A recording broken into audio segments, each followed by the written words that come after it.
All right, everyone. Welcome to the Big Technology Podcast, a show for cool-headed, nuanced conversation of the tech world and beyond. We are live here at Unfinished Live in New York City. And just to show you that there's actually a live audience before us, I'm going to ask them to let us hear it. You guys got to be loud because these microphones won't pick it up unless you give it your all. Yeah. Let's hear you guys. All right. We got to keep that energy up through this whole thing, all right? I don't want to see anyone walking out. You don't always get a laugh track, so Exactly. you gotta lean in while you have one. That was good. We'll put that any good moment along the podcast. We'll put that. Now everybody boo. No, I'm kidding. We're here with Frances Haugen. You might know her as the person behind the Facebook files, the Facebook papers. I don't quite know which name to use, but they're the series of revelations that showed a lot of things about Facebook's business that really were not great. And those revelations happened a year ago, and they've sparked a series of discussions and much more informed conversation about the platform than I think we had previously. As a journalist, I'm really grateful to have been able to comb through some of the material that you put out there because it finally allowed us to put some data and some actual internal research behind these things that people were trying to, shoot from the hip and say were happening, and we didn't really know whether that was true or not. So first of all, thank you for revealing all that stuff. Second, let's just take a look at Meta's stock price right now. I took a look about September 13th is when the beginning of the Facebook file series of articles came out in the Wall Street Journal. Since that week, Meta's stock, it's now Meta stock is down 59%. Wow. So I only check it occasionally. So I have one Twitter follower who messages me every time it goes up, and he's like, "Oh no, the stock is recovering." And then I look at it again, I'm like, "Oh, it's actually down a lot." That's called unnecessary paranoia. Yeah. So I guess looking at the way the stock has performed, mission accomplished? Sometimes people ask me questions like, do you think you won? And I feel like that really misses a large part of the criticism I've given, which is I feel like I'm fairly characteristic for whistleblowers in that when you look at it statistically, overwhelmingly whistleblowers are conscientious people who actually care a lot about their companies.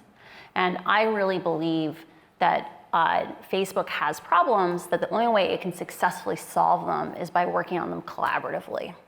And so my intention was never to have the stock price go down. My hope was that Facebook could get the support it needs to be long-term successful. And unfortunately, the stock has gone down because I think the public has looked at how they responded. Like the biggest thing they did fresh out of the gate was they're like, actually, we're in a Metaverse company now. And in general, I think investors get quite scared when you say you have a giant problem and they're like, ooh, shiny. It's not really a great forward-looking indicator. And this is also coincided. It was the top of the tech market cap era. It's crashed. There are other factors involved. We also have had the Fed raise rates and large declines. But it's fallen substantially more than the other social media companies. Right. Yeah. Do you attribute that to your revelations? So in our SEC complaint, we said Facebook's evaluation. So I actually went and looked back at 5 years of Facebook stock price. So I'm a data scientist, and so I view the world through data. And I looked at every time, I went and Googled, like specifically to target Googling, for every time Facebook stock price declined more than 5% versus the NASDAQ over a 5-year period before I came out, or before the first article came out. And there's a very limited number of times that happened, and there's about 27. Overwhelmingly, the things that happened when the stock price declined more than the NASDAQ declined were Facebook had a decline in users. Facebook had some kind of security incident where they had to come out and say, we're going to have to spend more on safety, or it was implied they were going to have to spend more on safety. And it was something like on the order of 65% of the time when you had those deviations from the NASDAQ. Our SEC complaint has said the price was overvaluated, was overinflated because users used the product who would not have used it had they known the truth. Advertisers advertised who would not have advertised had they known the truth. And Facebook underspent on safety more than they would have than if they had been transparent. And since then, we've seen a decline in users. We've seen them having to increase the amount they spend on safety by 2 to 3 times, which is huge compared to the past times they've increased safety. And so we'll never be able to know exactly what fraction of this is because of the transparency. But I think there's a good chance that the information did cause the stock to correct back to something closer to its natural valuation. A skeptic would say that Apple's anti-tracking moves probably had a larger impact. What do you think about that? I think unquestionably they had an impact as well. I would never want to assess what is the relative contribution because as quantitative people are naturally, I always try to be very precise in what I say, and I have no data to indicate what the relative contribution is. Okay, it'll be interesting. I mean, I know you can't speak about the SEC or discussions. Kara Swisher tried that at Code, didn't get anywhere, so I won't try to press that. I actually just don't know anything. Yeah. Like they've talked to me once. Okay. And apparently that's fairly standard. Right. They usually try to not talk to witnesses too many times because if you ever don't say exactly the same thing, that can actually make it harder for them. They usually go dark for long periods of time while they're building their case. And so I genuinely don't know much about what's going on. Okay. So as Facebook struggles, whether it's because its stock price has declined due to these revelations or whether Apple is kneecapping it or maybe Apple's having more success because of the revelations that you brought out, there's a countercurrent to that. And that's that competitors get stronger. The one that really seems to be doing quite well right now is TikTok. Yeah. And a while ago, people would say, okay, well, the fact that Chinese companies could take the place of Facebook is just a big tech talking point that they're trying to divert attention to their own actions. But now it really is happening. And so what do you make of the fact, is there any credence to the fact that as a company like Facebook gets weaker, a company like TikTok can emerge and actually leave us in a worse position than we were previously? So I think TikTok's emergence is a great example. So throughout, I think basically all of capitalist history, we have seen time and time again that if consumers get to choose between products that make them happy and products that make them sad, as a general rule, people choose products that make them happy over products that make them sad. And when I look at the things that make TikTok sticky, I think there are genuine questions we need to ask, right? So part of the reason why TikTok makes you happy is TikTok emerged, the fact that the only successful competitor to Facebook emerged from the only place Facebook wasn't allowed to play, right? Like Facebook went into all the other corners of the world and sometimes even bribed the locals to say, let us become your internet, right? They paid for people's data to get people to converge onto it.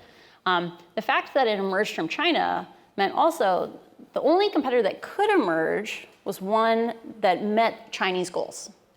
And China created a social media platform that focused on dancing, on comedy, on lighthearted things, because those things are often not the same as politics, right? And at the same time, they've created a product that makes people feel good. And so if you have a situation like that, someone was eventually going to come along with a product, or even Be Real. Be Real makes people feel better than Facebook does. And so I think that's the real thing. You looked at a lot of Facebook research. Some of that research said that people feel worse if they scroll and don't participate. Just passive consumption makes people feel worse. If that was the internal Facebook research, how do you think it is that TikTok, an app that literally has people scroll passively, is making people feel good? But they actually don't. Like you have to choose to move on with TikTok. TikTok, if you are truly passive, like if you're not engaging at all, if you're not choosing to do a next gesture, it just replays the video, right? And I think it's also a thing of TikTok's algorithms, because it is like, a thing I keep trying to flag for people is TikTok is a very manipulative experience algorithmically, right? They bias towards happiness. They bias towards humor. Like they don't want you talking about sad topics because political topics often are sad topics, right? And so funny dances. If you can be you can be not really engaging, not having a conversation, and watching funny things, and you're going to feel laughter. Laughter makes you feel better. Is that what your TikTok feed is, mostly funny dances? I get a lot of home restoration. I think TikTok has decided I really like cake decorating. I don't know why. I can't have gluten. Who knows? They really think I really like cake decorating, and they really think I like renovating homes. So that's like a large fraction of my feed. I don't know what this says about me, but mine is all like couples finding their partner cheating. Really? Yeah. Ooh. They're great videos. You could thumbs down some stuff. And, I like them. Oh, well, So anyway. Go with God, my friend. Indeed, I will. So let's get back to that question, though, about whether we're worse off with TikTok dominating. I mean, yeah, okay, it's making us happier. The other side of it is feel happier, yeah. Feel happier. I don't know if it like existentially happier. That's true. Yeah, we could go I back. think sucking our time in, we'd probably be happier gardening, but That's true. Yeah. But speaking about that, okay, let's say feel happier, but it's doing keystroke logging, or it's at least alleged to do that. In its in-app browser. Yeah. And yeah. which is a pretty big deal. And also, we don't fully know the extent of the oversight that the Chinese government may or may not have over that app. So if I know we're going to get into global stuff, but let's talk about U.S. If American social media users, you know what, let's just go global. If global social media users are in an app that has these major liabilities, isn't that worse than being inside Facebook? Inside Facebook. Well, I think it's this question of, like what I think we need to have I think we should have Facebook of 2008.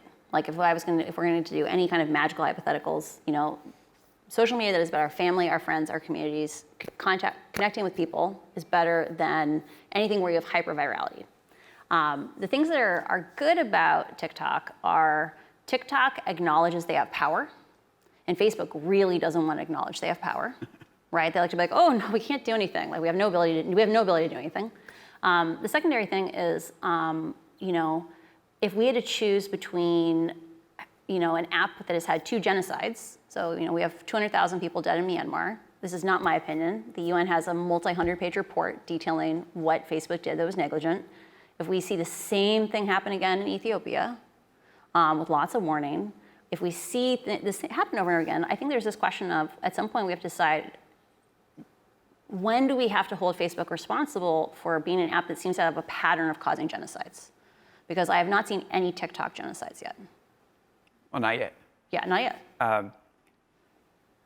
There have been genocides before Facebook. That's true.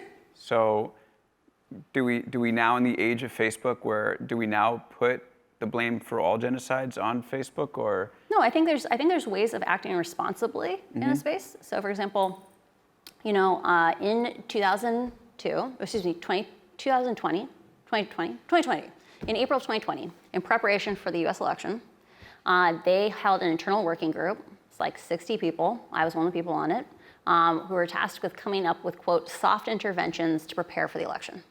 Right. So a soft intervention is something like, instead of taking down a post, you say, hey, maybe you should pop up a thing saying, hey, you didn't click on a link. You didn't actually click through on this link. Do you want to click on it first? Because putting a little moment of intentionality before someone reshares something actually substantially decreases misinformation. If you haven't censored anyone, it's like a soft intervention. And one of the things that was flagged was there was a single parameter in meaningful social interactions. So back in 2018, Facebook switched from just seeing how long they could keep you on Facebook to seeing could they drive you to do interaction. And they called it meaningful social interactions. So stuff that got more interactions was considered better content. Even though 6 months after they did this change, they pulled people and said, hey, is your home feed more meaningful? And people said, no, it's not. It's actually less meaningful. There was a single parameter we had known this for at least, at that point, 18 months when this report came out, that a single parameter, which was if you don't just give content credit for generating interactions, like let's say I'm trying to decide, should I show this to you? My little virtual model of you says, how likely are you to click? How likely are you to reshare? How likely are you to, put a comment? But, if you were to reshare that, all your friends might click on it. All your friends might reshare it. All your friends might comment. We should give it credit for that. We should give it downstream credit. The only problem was they knew that people didn't like reshares, that they've done these beautiful studies. Like one of my favorite graphs from Facebook shows that you like original content from your 20 closest friends, And Facebook has a ranking of all your friends. They know which ones are your favorite friends, at least on Facebook. You like original content from your 20 closest friends, but you only like original reshares from your 5 closest friends, because people don't like reshares. So content that can actually get someone to engage after a reshare has to get over the bias of not liking reshares. And so it turned out to be a scoring parameter that overwhelmingly rewarded only really extreme content. And the study came in and said, we've known this for a year and a half. We know that if you take this factor out, you get way less hate speech, way less literally violent content, bloody content, violence inciting content. Maybe in places that are considered at-risk countries, we should not include this scoring parameter. It doesn't decrease how long you stay on the site. It doesn't decrease the number of sessions. It doesn't decrease ad dollars, but it will hit our core metric of meaningful social interactions, which people's bonuses are tied to, by the way. And literally in the notes from Mark, it says, with regard to going broad, with taking out the scoring parameter, that we know increases violent content, hate speech, all these things. If it hits core MSI, we're not going to do it. Should they be responsible for that? Yeah, I think they should. Yeah. Okay, then there's the question of how much do they contribute to the genocide? But I think even contributing a little bit to a genocide is something you want to stay away from. Or to do it that shamelessly. Like, do you really want a company where you get said, you're not going to lose any money, you're not going to lose any sessions, all the metrics that are seen externally, they're not going to go down, and you know there's going to be less hate speech, less violence inciting content, it's a separate category. You know all those things, but you might have to figure out a different way to compensate people. And your CEO doesn't even entertain, can we figure out a way to do it? Yeah, and this is, by the way, something I've been reporting on and speaking about for a while, which is the harmfulness of the share. I think, and I'd love to hear your perspective on this, because we're talking about what I think is the deep reshare, reshares of reshares. No, this is just single reshare. Single reshare. Okay. Not even deep reshares. So yeah, well, we don't even have to I feel strongly about deep reshares. Okay. Yeah, we can go shallow reshares and deep reshares. Yeah.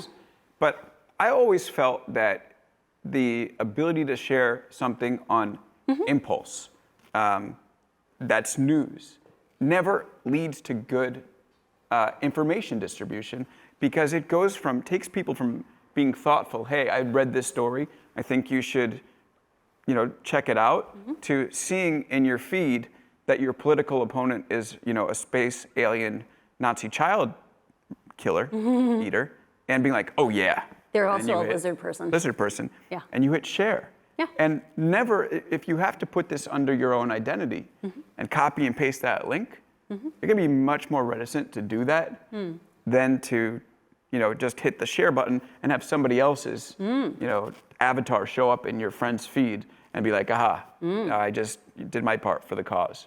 My parents are both life scientists. So my mother's a cell biologist. My father is a pathologist, but he studies viruses. And my mother, you can see the wisdom of my childhood. My mother used to always say, be careful what you select for, because you'll get it. Right? Like, that's the story of cell cultures. You have to be very careful about keeping things clean, because whatever you select for, that's what you're going to get. When we started talking about freedom of speech, like when the Constitution was written, if you wanted to distribute an idea, it cost money. You had to buy paper. It took a lot of time. It took a lot of effort. There was a natural filter that if you wanted to say something, you had to invest in saying it.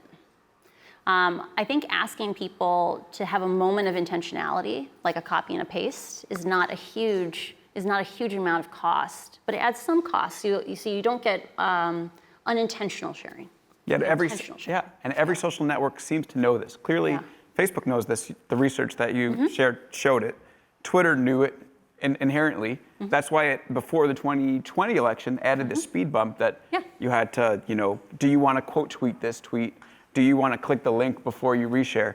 Yet they're so addicted to the virality. Why? Well, I think there's a secondary thing. So I'm founding a nonprofit called Beyond the Screen, because right now we are limited to what we see on our screens, and we need to see beyond them if we want reform. I think this question of why did Twitter do it and Facebook didn't is such an interesting question, because it's a really cheap way to get 10 or 15% less misinformation. I think the reason why Twitter did it and Facebook didn't was Facebook's average user is substantially less literate than Twitter's is. I know it might not seem like that, but given the global distribution, there's huge numbers of Facebook users that are literally becoming literate to use Facebook. It is the internet where they live.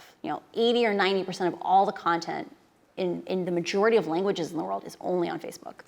And when you look at the outlier countries, there's some really good graphs in there that show, that there are countries where 35% of everything that's in the newsfeed, every impression, is a reshare.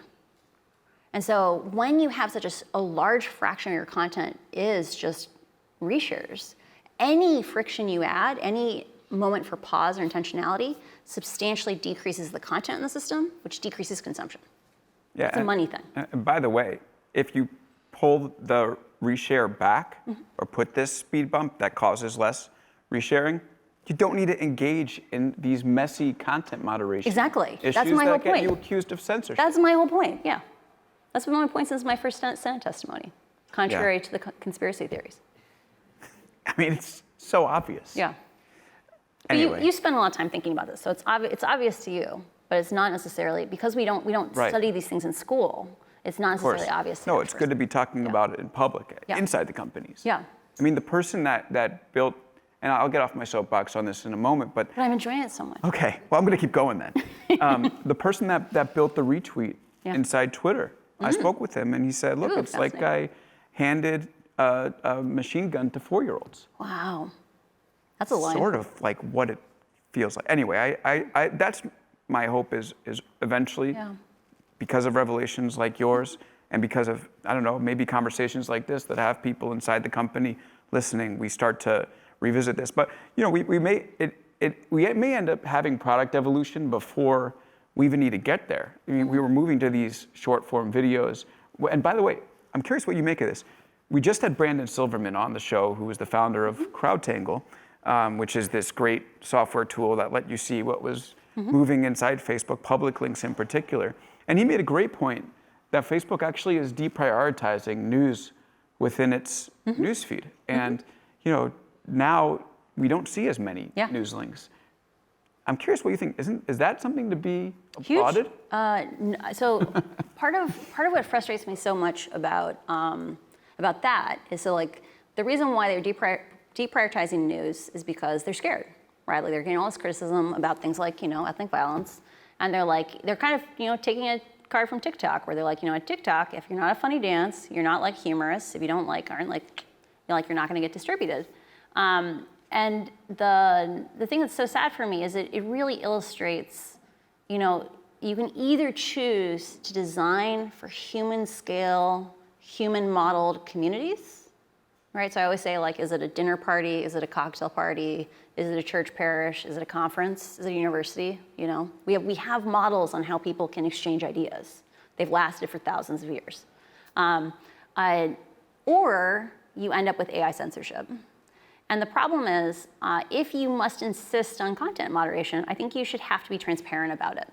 And that means things like you should have to put out samples of the output of your scoring systems so we can see what's getting labeled as any of these categories and what the consequences of that is. Because when we don't let news get distributed, that's news by the definition of Facebook's AI. We don't know what doesn't get through or what does get through. And when I talk to activists around the world that work on issues like women, like violence against women, gay rights, they say across the board, our accounts all get taken down. Because these systems that are meant to keep us safe, because they're not done in a very high quality way, counter speech looks like violating speech. And so I 100% am against badly done content moderation. And I think we need to have some pretty large societal conversations around if we must insist on doing content moderation, we need to be doing it in a different way than we're doing it today. Yeah, and I feel like as many system changes we can make before we get to that decision to stay up or shut down, love it. That's probably better. Yeah. So let's talk about I love how we're going into product. I always love I've wanted to talk to you about product for a long time, so I'm glad we're doing it. Another thing that we should talk about is algorithms. Algorithms on the newsfeed. And just a little interesting history. I was reading the documents that you made available to reporters, and there was one internal study that said they removed the ranking algorithm from the newsfeed. So And it made it worse. made it worse. And he wrote about this. He said, I got it wrong. Yeah. I didn't say you got it wrong.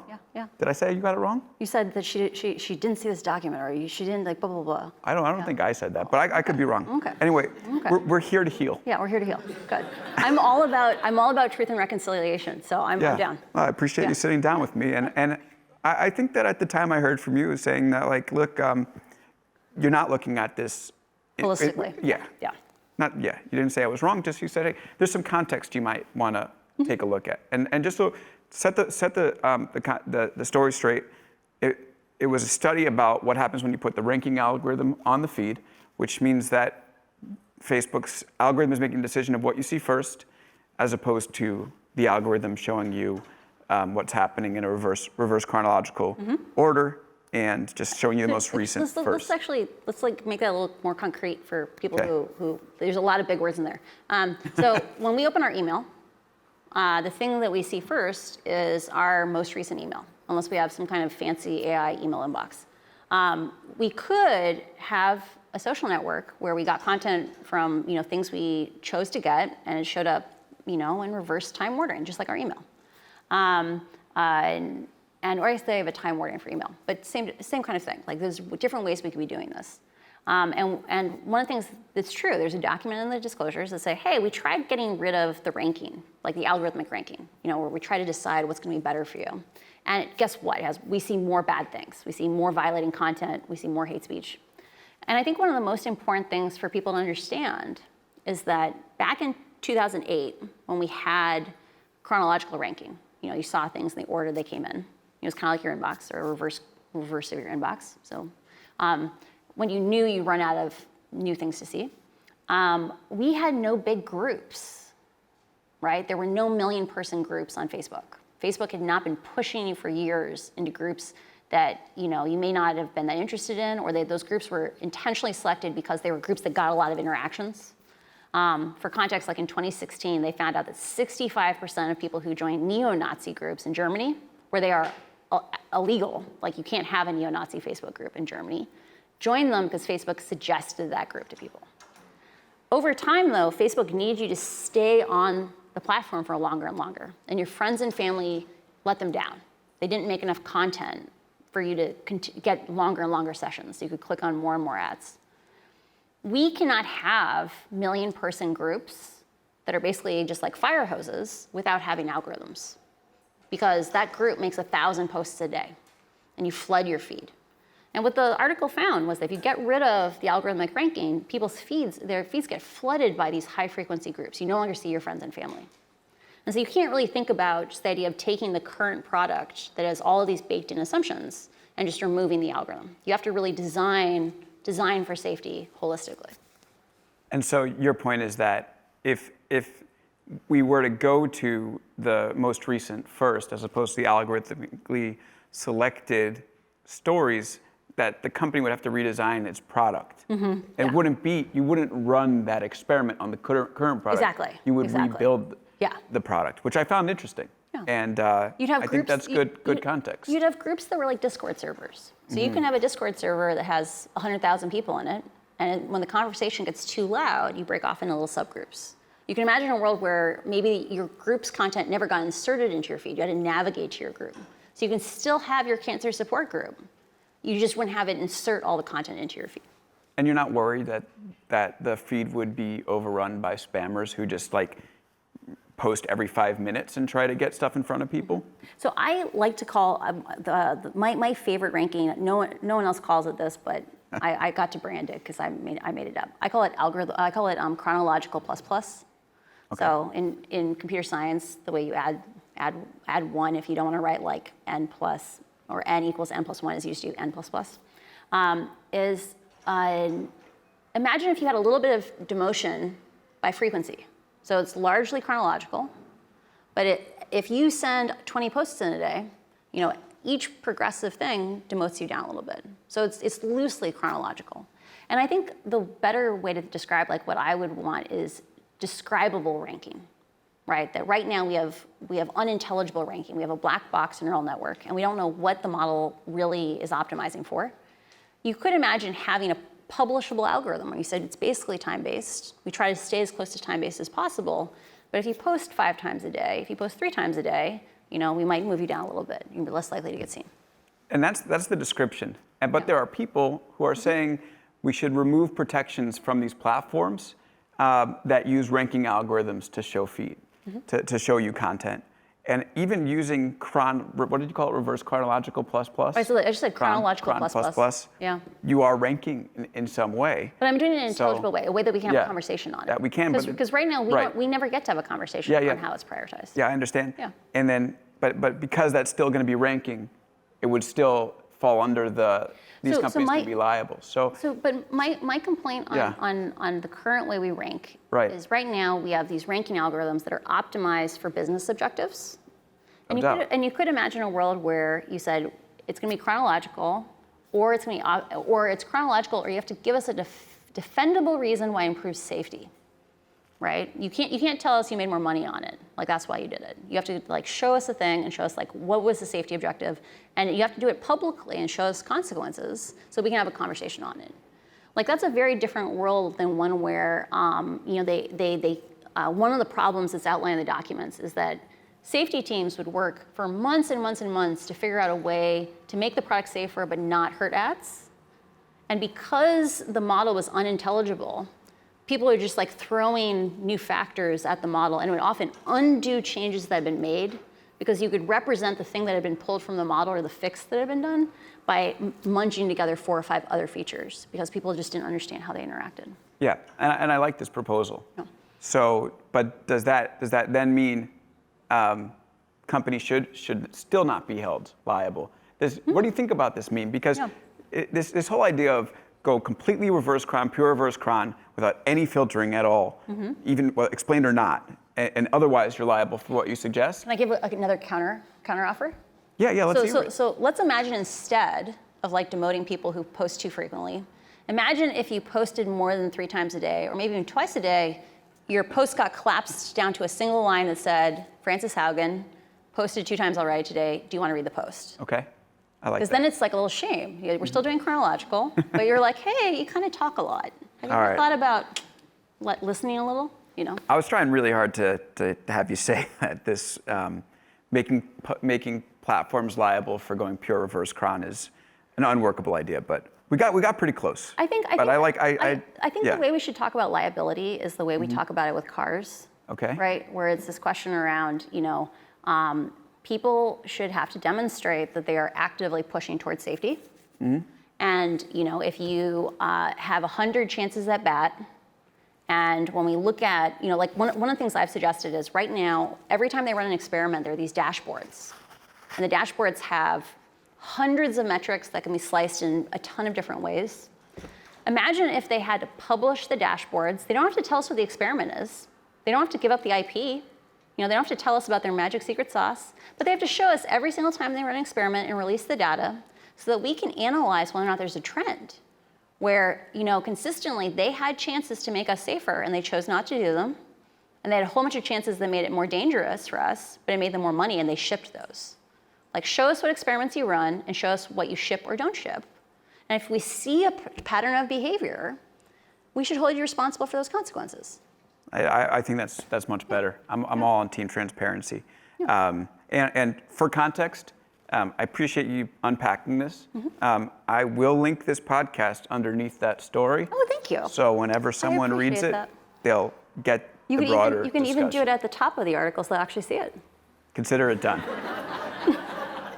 All right, let's take a break. We're here with Frances Haugen. She's the founder of Beyond the Screen. Yep. And the person behind all these big Facebook revelations that we're speaking about. Yeah. We'll be back right after this. By the way, that was a fake break, so we're going to just insert the ads dynamically and take this audio out. But if anybody over here wants to take 30 seconds or 45 without breaking a leg and get a seat, why don't we just do that, and then we'll pick back up in the second half. And if you have to leave, I won't hold it against you. It's late on a Friday. Yeah. My pleasure. You can never ask me too hard a question, and I will never feel attacked. Okay, awesome. I really believe the way the world changes is one conversation at a time. Yeah. And I guarantee there are skeptics out there, and the way we change hearts is the skeptics get to ask questions. And so I appreciate hard questions. Awesome. Well, thanks for rolling with it. Yep.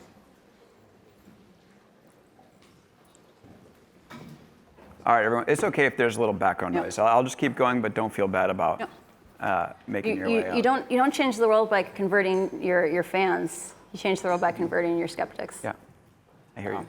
Yeah. Okay. And we're back here for the second half of Big Technology Podcast. We're here with Frances Haugen at Unfinished Live. By some miracle, or actually probably the draw of what Frances has to say, our second half audience is actually larger than our first half audience. Substantially larger. Much bigger. This has never happened for a podcast that I've done before live. So anyway, let's hear it from you guys. Thanks for showing up. It's got to be loud.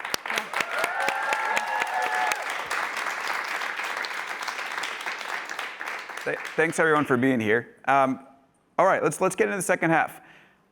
One interesting thing you said in the first half that caught me by surprise was that TikTok acknowledges its power and Facebook doesn't. Really? Yeah, I mean, TikTok is designed to be censored, right? We've had lots of scandals around this, right? So how many people remember, I don't know, it was a couple years ago, there's a makeup tutorial where she's like, this is how you do a smoky eye, and blah, blah, blah. Oh, and by the way, the Uyghurs are being killed. Does anyone remember that? I do. Yeah, good. So the reason why she did the smoky eye for 15 seconds and then started, spilling the tea on, they're killing a million people, or they have 1 million people in concentration camps, is TikTok manually censors all their highly popular content.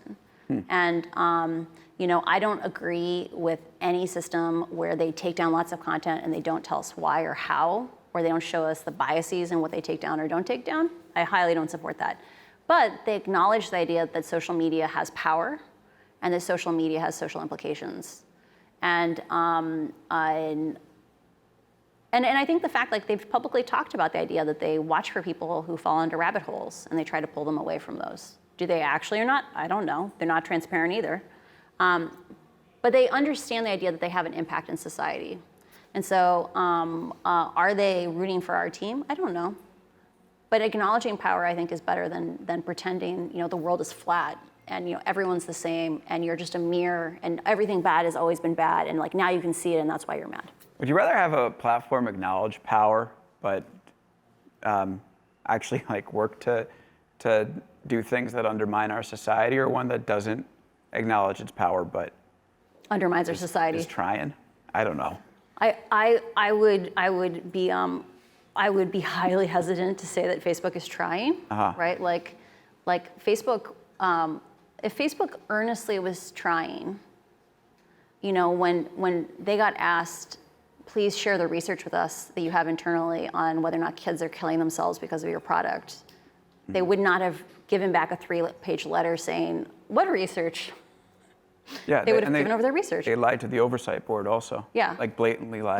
Blatantly. So for context for people, when they asked the oversight board, hey, was taking Trump down the right thing? Can we have a conversation about it?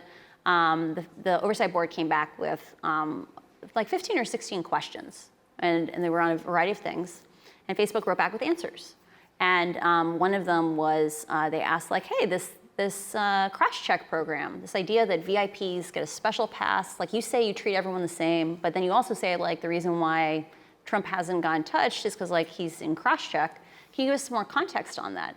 And they said, oh, we've already explained what cross-check is, and they linked to a blog post from 2018. And that blog post said things like, this is not a two-tiered system. This is just getting a little extra double check to make sure our policies are accurately being enforced.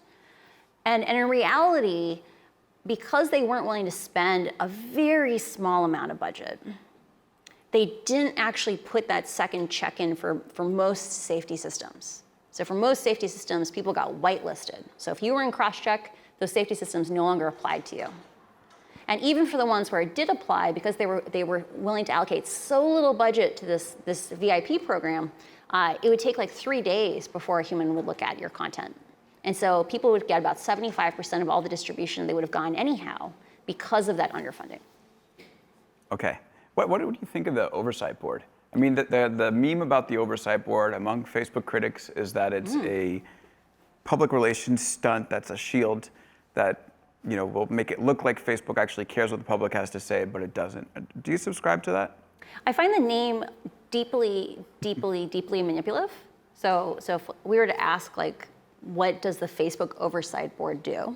If you believed in the theory of what's on the labels in the can, you'd be like, oh, I mean, they do oversight. They look after Facebook as a whole.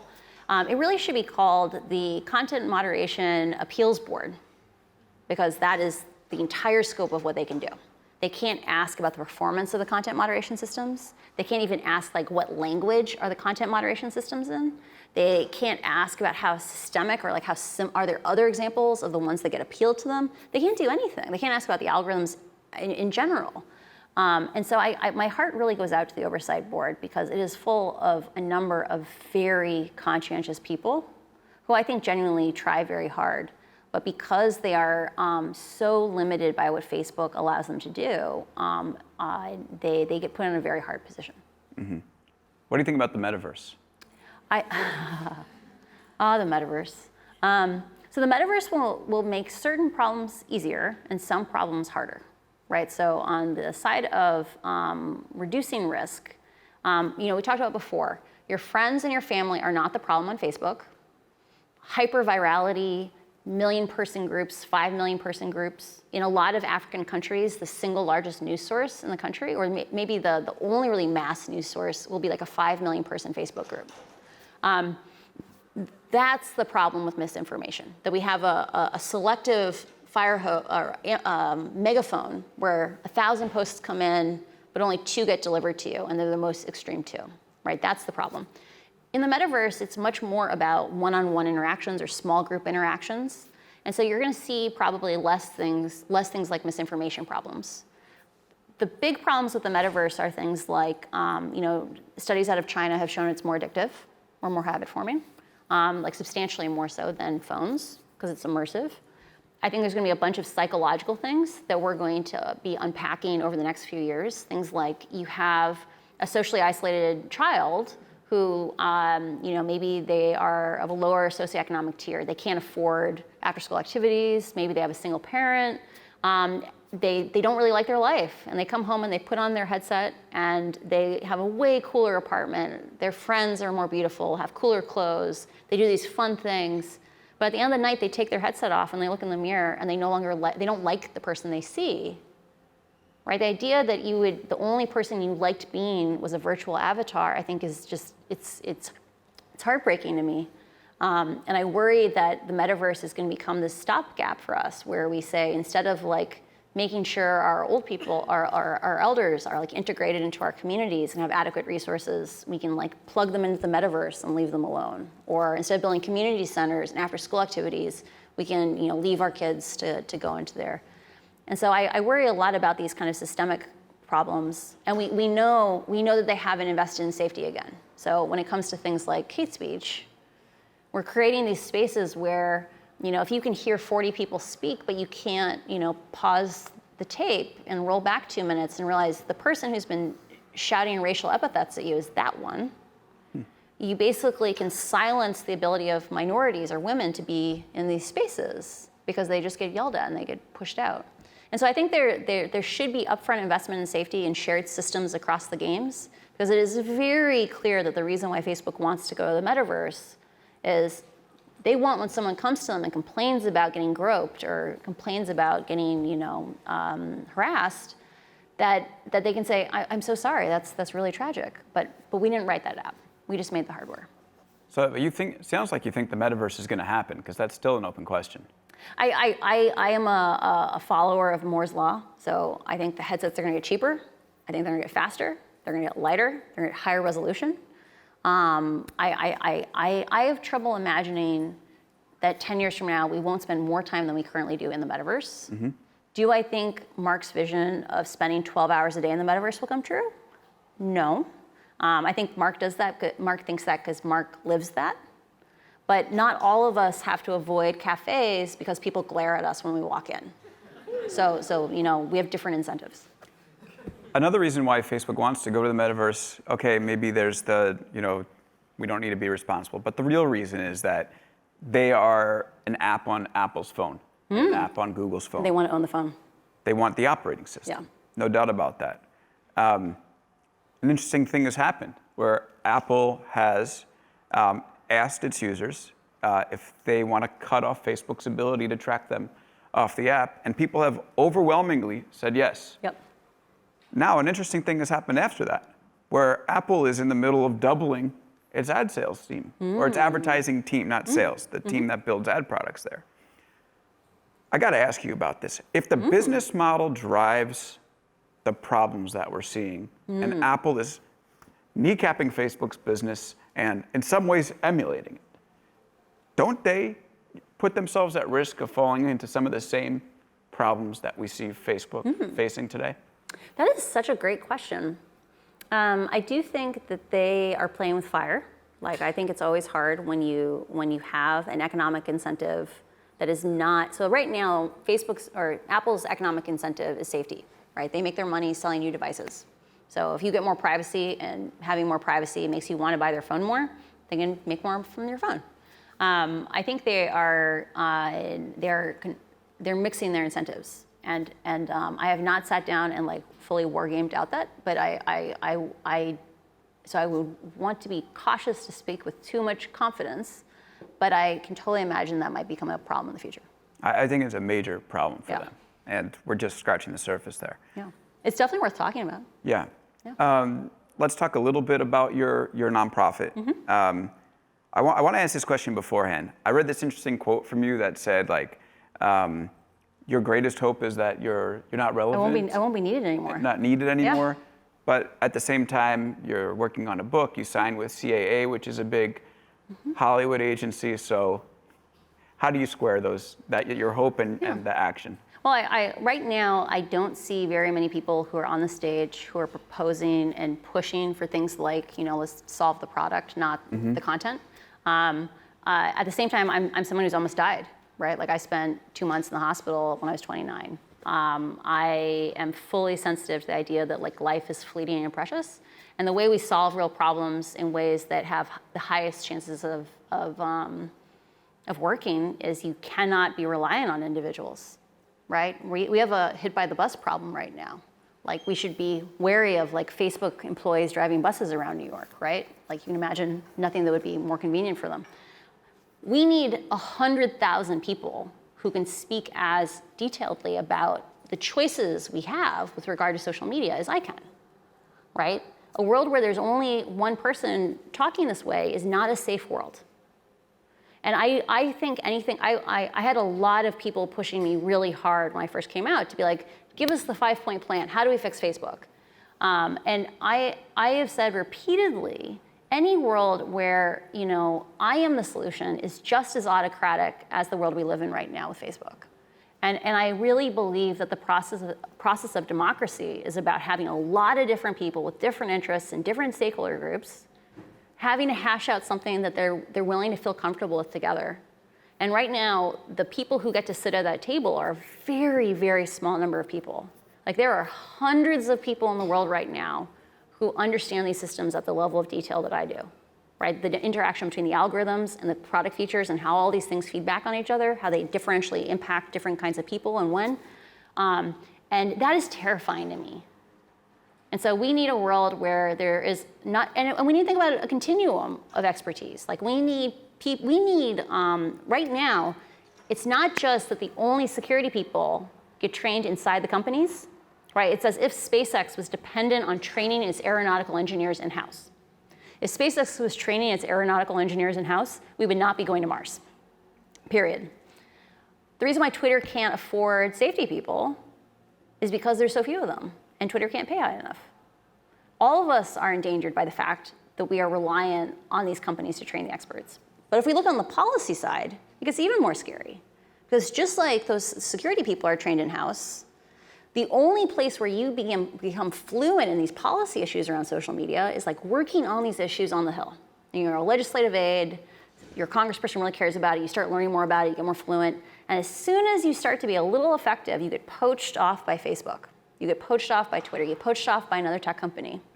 And in the couple weeks before my Senate testimony, we met with an aide from Blumenthal's office and one from Blackburn's office and shared with them, we'd given them the SEC filings and all the files associated with it. And we asked them, like, hey, like, this is a really good conversation. Is there anyone else on the committee that would benefit from having these documents? And I don't remember which aide it was, but one of them was like, yeah, I get why that would make sense, and I want to say yes. And I would say yes if we could go more than 2 weeks without having a staffer from the committee leave for Facebook. 2 weeks, right? And that's a huge problem. Did you see it? This just happened, but it's a revolving door problem across government. They've hired people from the FTC. There was a banker that was, bankers were testifying before Congress, and one of the members thanked the bank for hiring one of their staffers. Oh. And the bank was like, her father already works here. It's amazing. It's a problem. The revolving door is a problem. It's a problem. But when it comes to banks, like, you can get a finance policy degree. Like, if you want to go get your PhD and specialize in, like, how should we regulate banks, you can go and get probably a free degree in public policy in that subject. You can probably get grants for it. You cannot take a single class where you really understand, here's the spectrum of choices we have. Here's the very wide, eclectic palette of colors we could paint with to build social networks, and here's the consequences of those choices. You cannot take a class if you're a poli-sci person or even a CS person anywhere in the United States right now, anywhere in the world, and that's unacceptable. And I've heard you talk about the fact that you want to build a simulated social network so people can train on it. You also want to train lawyers who are interested in bringing action on the ins and outs of these networks, so they sound smart about it. Is this what Beyond the Screen is going to be all about? So Beyond the Screen is two core things we're working on. One is a project that we got seed funding for and we announced yesterday. So the McCourt Institute is graciously giving us our first seed funding for something around duty of care. So when it comes to any other physical product, any food you eat, any drug you take, we have certain expectations about what the floor is for safety. Like, what are the questions you should have asked? Like, you should have done a certain amount to, like, make sure this was a safe thing. We don't have an expectation around that. We don't have a consensus around what that would be yet when it comes to social platforms. And I say social platforms because I would also include things like games or Discord or things like that in there. And so we're doing a project that's around, I think Jonathan Haidt has done really good work around helping us begin to have a public conversation about the harms around kids' mental health. We want to mirror that process across a wider set of harms. Let's talk about human trafficking. Let's talk about cartels. In addition to kids, let's talk about elder issues. Let's do a much broader set and reproduce that process. Let's kind of do the truth and reconciliation phase. And because I'm a product manager, like, the way we solve problems is we get really clear about articulating what the problem is. And then let's talk about levers that would prevent or mitigate that problem. Because often right now we confuse a lever for strategy for pulling that lever. I'll give you a concrete example. A lot of the harms for kids, a common lever is let's keep under 13-year-olds or let's keep under 16-year-olds off the platforms. Right now, because the people who understand social problems often don't understand tech, they reconverge on let's check IDs. And I don't think checking IDs works. Like, you can go, like, we can have a conversation on it. I also think there's huge collateral damage. I don't think any of you really want to have your ID checked. There's, like, a variety of issues with it. But if you had asked a technologist, hey, I have a problem, I need to find under 13-year-olds, how could I do that? They would come back and say, here's 10 or 15 ways to find an under 13-year-old. We don't have to check IDs. If we could all look at the same list and say, hey, here's the menu of what's possible. Right now, the platforms are only doing one or two things. They're, like, asking you how old you are, and if you say you're 13, they're like, cool. I'm not saying you have to do all 15 things. Like, I don't want to be prescriptive, but I do want us to sit down and say, hey, maybe there's 6 or 7 things that we all feel comfortable about that we think are the expectation. And if you're not willing to do that amount of work, then you're negligent. So that's the goal of duty of care. And then because a lot of the logic in duty of care is actually dependent on having an intuition on the physics of social networks, instead of saying, just trust me, like we talked about deep reshares versus shallow reshares, or like how long should you have to wait before you reshare, all these things. Imagine if we had, we spend hundreds of millions of dollars every year on flight simulators to train jet pilots to keep us safe for the Air Force, or keep our jets safe at, for Delta Airlines. We spend $0 on flight simulators for social networks. We have to train all of our safety people in-house because we don't have a lab bench for training them in academia. And so those are the two things that we want to work on over the next few years. That sounds great. I read that you were trying to raise $5 million for this. I have a couple questions about that. A, I'm curious if you've raised it. B, if you have, where does it come from? And I would say most importantly, there's I think a plague in this world of big tech advocacy, where there's so much dark money that gets spent all over the place, and no one ever discloses where that money's coming from, and so we don't know where the agendas lie. So can you, I don't know if you have or not, but are you going to commit to share the list of your funders moving forward when it comes to running this nonprofit? I am totally willing to entertain that idea. I want to put a quick caveat, which is I would like to check in. So we've only taken 2 checks ever. We're in the process of getting the check from them, but they made a public announcement of it yesterday. I would want to check with those 2 other funders on whether or not they would want their names publicly. But for context, prior to McCourt, we'd only raised very low 6 figures. I've gone by on a shockingly small amount of money, and part of my book advance is all that has funded me since I came out. The people who tell me, oh, it's easy, they'll just give you a check for $300,000. I don't know how that actually works because it has never happened for me. Not gonna complain though. But I like that idea, and I want to double check first. But we've been public about our funding, at least in the last, after those first 2 checks. I feel like you should make it a prerequisite, and maybe but that's what I'm saying, going forward, I can talk to them and be like, hey, we need to have your name out in the open. So I'm totally fine with that. Oh, we're running out of time. Do you want 10 more minutes, or are they going to get angry at you? We're the last ones, so you never know. Are you guys mad? They're mad. Let's do 5 more, and then we can bail. We'll be shameless. We'll make them pull us off the stage. Yeah. Sounds good. Yeah. This is just a curiosity of mine. Yeah. In the 60 Minutes interview you did after you revealed who you were, maybe it was there, maybe it was the Journal, you mentioned that you had basically been living off of Bitcoin winnings or something like that. I don't know, correct the record if I'm wrong here. I don't think there was anything in 60 Minutes on crypto. But is that true? Because you were I heard you were living in Puerto Rico. No, I think people conflate the two. Yes. They conflate the two. So I do hold some crypto. It is not life-changing amounts of crypto. Okay. It is part of a diversified portfolio. All right. But I live in San Francisco, so I have lots of people who talk about crypto all the time. I moved to Puerto Rico because when I was so ill that I was paralyzed beneath my knees. So I went into the hospital because my leg turned purple because I had a foot-long clot that had been in my leg for between 18 months and 2 years. They don't know how long. And when I went to the doctor and complained about it, I'd be like, I'm in a lot of pain, I'm really exhausted. They'd be like, oh, it sounds like you have depression. There's nothing gendered about women's pain, clearly.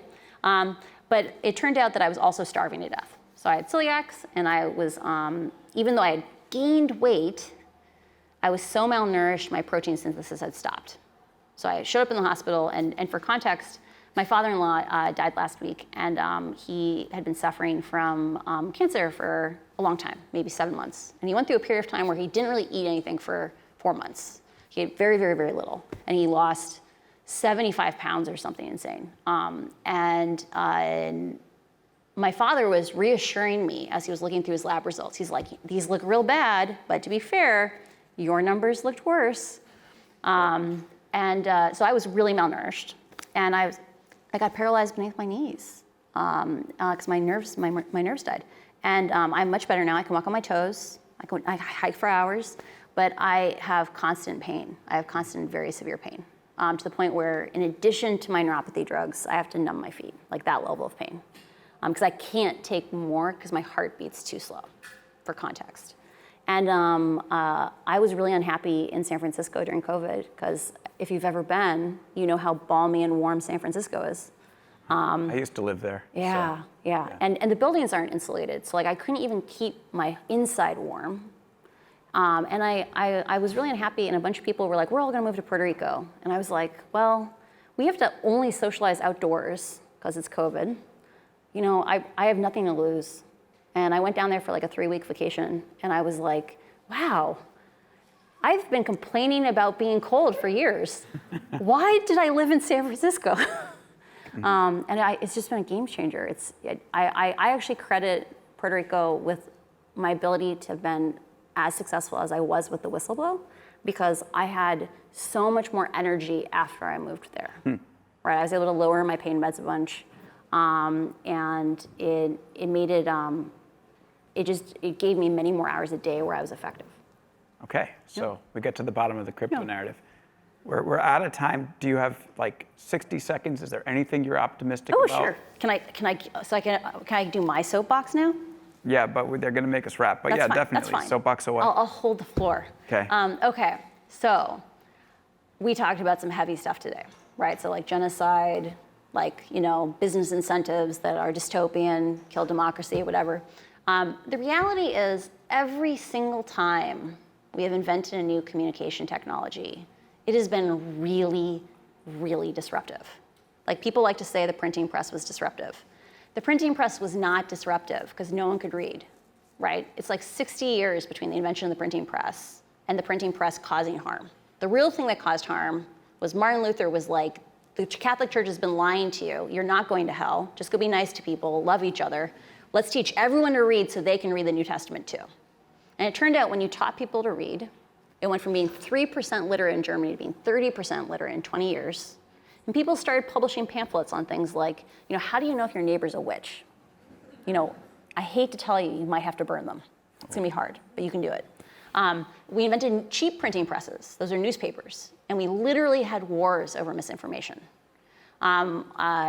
Historians have looked at the telegraph. The telegraph did not cause the Civil War, but they believe that the telegraph influenced when the Civil War was, because for the first time, people could actually see that the opinions in DC, the opinions in other parts of the country were very different than the ones at home, because the news all converged into real time. Radio, we've had whole genocides over radio, things like Rwanda, or like World War II. For the first time, people had personal relationships with their leaders. Literally, Hitler was the best person in the world at radio. What we are experiencing right now is not novel. But the reason we feel overwhelmed, why this feels different, why this is so scary, is because it's actually our problem to solve, right? Like, we feel overwhelmed because we can see that we're in the driver's seat, that we have to figure out the way forward. And I want to be honest, it might get a lot worse before it gets better. But the reality is we have figured out how to do this every single time before.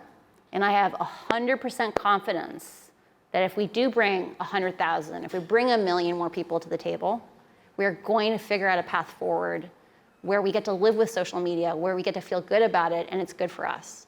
And so I'm excited about the future. Frances Haugen, everyone. Yeah. Thank you. My pleasure.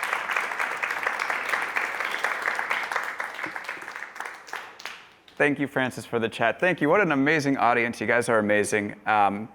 This is going to be on Big Technology Podcast feed, so if you go on your phone, subscribe to Big Technology Podcast. It's available on all podcast app. Would love to have you. We do these every single Wednesday.